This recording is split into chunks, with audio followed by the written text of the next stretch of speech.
கிறிஸ்துக்குள் பிரியமானவர்களே, ஆண்டவராகிய இயேசுவின் நாமத்தினாலே இந்த நாளை சந்திப்பதில் மிகுந்த ஒரு சந்தோஷம். உங்களுக்கு அறிவிக்க வேண்டிய மிக முக்கியமான ஒரு காரியம் என்னென்று சொன்னால், நம் வருகின்ற மாதம் செப்டம்பர் மாதம் நம்முடைய வேதாகம வகுப்புகள் ஆரம்பிக்கப்படுகின்றது. நேரடி வகுப்புகள் மற்றும் ஆன்லைன் வகுப்புகள் ஆரம்பிக்கப்படுகிறது. ஏற்கனவே உங்களுக்கு நான் அநேக காரியங்களை இப்போது நான் சொல்லிக் கொண்டு வருகின்றேன். வருகின்ற செப்டம்பர் மாதம், அதாவது மாதத்திலே 2 வகுப்புகள் அவை நடைபெறும். முதல் ஞாயிற்றுக்கிழமை மற்றும் 4வது ஞாயிற்றுக்கிழமை மாலையிலே 6:30 மணியிலிருந்து சரியாக 8:30 மணி வரைக்கும் இந்த வகுப்புகள் நடைபெறும். இது ஒரு டிப்ளமா ப்ரோக்ராம்.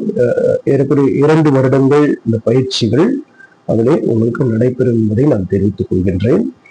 இதிலே மிக முக்கியமான காரியங்கள் என்ன என்று சொன்னால், ஆதியாகமத்திலிருந்து ஒவ்வொரு பகுதியாக நான் உங்களுக்கு கற்றுக் கொடுப்பேன். அதிலிருந்து ஆதியாகமத்திலிருந்து வெளிப்படுத்தின விசேஷம் புத்தகம் வரைக்கும் அதனுடைய குறிப்புகளும் அதனுடைய சத்தியங்களை உங்களுக்கு நான் கற்றுக் கொடுப்பேன்.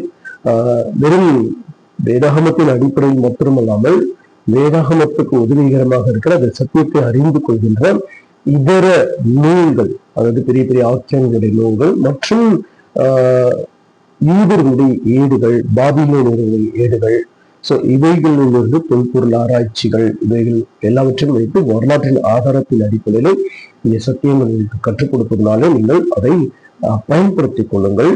நான் 2 நாட்கள் நான் போட்ட அந்த அப்டேட்லே அநேகர் இந்த ஆன்லைன் வகுப்புகளுக்கு விண்ணப்பித்துக் கொண்டிருக்கிறார்கள். உங்கள் யாவருக்கும் என்னுடைய நன்றியை நான் தெரிவித்துக் கொள்கிறேன். அநேகரும் கேட்டுக்கொண்டிருக்கிறார்கள். விண்ணப்பதாரர்கள் நீங்கள் சீக்கிரத்தில் உங்கள் பெயர்களை நீங்கள் பதிவு செய்யும்படியாக நான் கேட்கின்றேன். ஏனென்றால் வேதாகமத்தை இன்றைக்கு அநேகர் தவறாக வகித்து தவறாக உபதேசித்துக் கொண்டிருப்பதனாலே இன்றைக்கு அநேக கலோபதேசங்கள் ஏற்பட்டுக் கொண்டிருக்கிறது. ஏனென்றால் வேதாகமம் மிக முக்கியமான ஒன்று. உதாரணத்துக்கு நான் சொல்கிறேன், ஒரு பழைய ஏற்பாடு என்பது மிக முக்கியத்துவம் வாய்ந்தது. இந்த பழைய ஏற்பாட்டினுடைய கருத்துக்களை நாம் முழுமையாக அறிந்து கொள்ள வேண்டுமானால் புதிய ஏற்பாட்டினை படித்து அதனுடைய வெளிச்சத்தை அதன் மூலம்தான் அறிந்து கொள்ள முடியும். நன்றாக புரிந்து கொள்ளுங்கள்.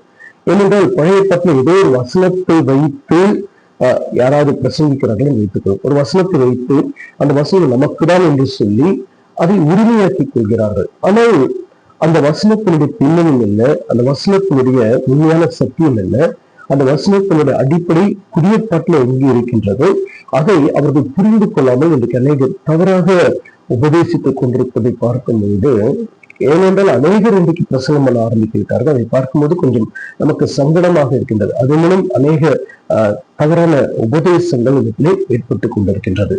பழைய ஏற்பாடு என்பது வேதம் சொல்லவில்லை, பழைய உடன்படிக்கை என்று சொல்லப்படுகின்றது. ஏனென்றால் பழைய உடன்படிக்கையிலே சில மாற்றங்கள் புதிய ஏற்பாட்டை படிக்கும் போதுதான் அதை நாம் புரிந்து கொள்ள முடிகின்றது. ஏனென்றால் புதிய உடன்படிக்கையிலே பழைய உடன்படிக்கை காரியங்கள் புதிய உடன்படிக்கையிலே மாற்றப்படுகின்றது. உதாரணத்துக்கு திருமணத்தை குறித்த ஒரு சட்டங்கள், ஆரம்ப நாட்களில் திருமண சட்டங்கள் ஒருவனுக்கு எத்தனை மனைவி வேண்டுமானால் இருக்கலாம் என்பதை நம்ம ஆதியாகமத்திலே நாம் பார்க்கின்றோம். ஆனால் அதற்கு பிறகு வருகின்ற சட்டங்களை நாம் பார்க்கும்போது ஒருவருக்கு ஒருவர் தான் என்கின்ற அந்த நிலைகள் புதிய ஏற்பாட்டின் வெளிச்சத்தையும் அதற்கு பிறகு வருகின்ற சட்டங்களை பார்க்கும்போது நாம் புரிந்து கொள்ளலாம். அடுத்து டைவர்ஸை குறித்த, விவாகரத்தை குறித்த சத்தியங்களை நாம் பார்க்கலாம். அநேக புதிய சத்தியங்களை நாம் புதிய ஏற்பாட்டிலே, அதாவது பழைய ஏற்பாட்டினுடைய காரியங்களை நாம் முழுமையாக அறிந்து கொள்ள வேண்டுமானால் புதிய ஏற்பாட்டினுடைய சத்தியங்களை நாம் அதிகமாக அறிந்து கொள்ள வேண்டும். அறிந்து கொள்ளாமல் நாம் எந்த ஒரு காரியத்தை நாம் பிரசங்கித்தால் அது தவறான ஒரு உபதேசமாக மாறிவிடும் என்பதை உங்களுக்கு நான் சொல்கிறேன். எனவே அதனால சொல்கிறேன், முழு வேதாகமத்தை நாம் புரிந்து கொள்ள வேண்டும். இப்போ ஒருவருடைய கையிலே வெறும் ஆதியாகமத்திலிருந்து உபாகமம் புத்தகம் மட்டும் வைத்துக் கொண்டிருக்காருன்னு வைத்துக் கொள்ளுங்கள். அவருக்கு மற்ற காரியங்கள் இல்லை. எனவே அவர் என்ன செய்வார் என்றால், ஆதியாகமத்திலிருந்து உபாகமம் வரைக்கும் இருக்கின்ற அந்த சட்டத்திட்டங்களை மட்டும்தான் அவர் பயன்படுத்துவார்.